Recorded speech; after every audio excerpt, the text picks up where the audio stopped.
Good afternoon. Today's thought is really emerging from this program that I've been on with MIT, the Massachusetts Institute of Technology, which is very fascinating.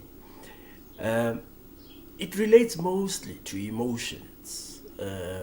Many of us carry around a lot of anger. We carry around a lot of fear. We carry around a lot of guilt.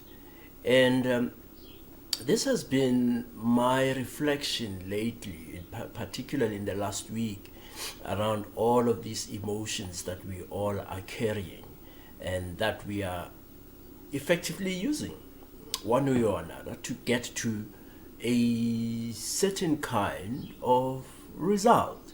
So the perspective, though, when people start thinking about emotions, particularly emotions like anger and rage and guilt and so-called negative emotions, is essentially the fact that you should not show anger, you should not show guilt, you should not show any of those emotions because they are bad. There's actually nothing bad with emotions. Emotions have absolutely no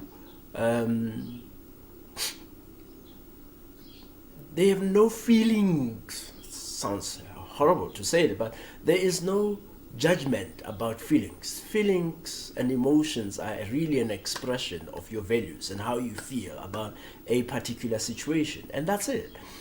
However, what's important is around how one uses the emotions and becomes aware of the emotions. And this takes us a little bit more into the area of emotional intelligence. There's essentially nothing wrong with anger. As long as you're taking your anger and you're aware of it, first of all, are you aware that you're angry? And two, do you have the language to speak about your anger? Do you know, can you call it what it is? So when it's anger, do you know if it's anger? When it's guilt, do you know that it's guilt? When it's fear, do you know that it's fear? So being able to identify a name and then be able to hold that emotion at volition is already, I think, for me, the first step. The second step in the whole process around working with emotions relates to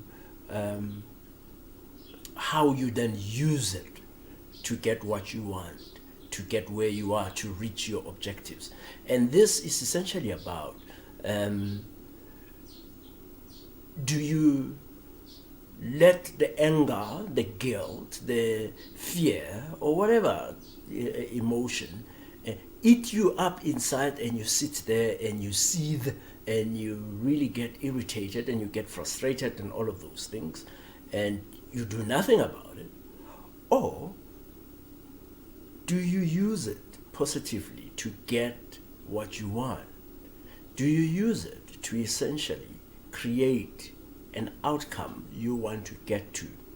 Regardless of what that outcome is, every day we live with particular objectives. Every day we are going somewhere. We may not, forgive me, many of us be absolutely clear about what it is, and we may not be even more explicit about where we are going, but we are going somewhere.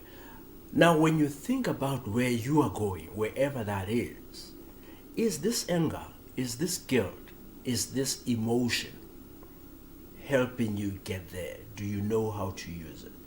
So, without going on and on, the essence of today's thought, it reads, and then I'll read it for you.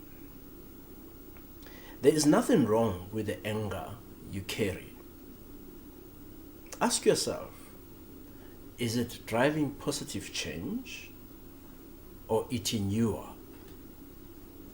And that's the life lesson I've learned, that all of us at some point, one way or another, are carrying certain emotions. Are you able to use those emotions to your advantage? Or are you allowing those emotions to eat you up? It's up to you to decide. Only you know. Have a great day. Goodbye.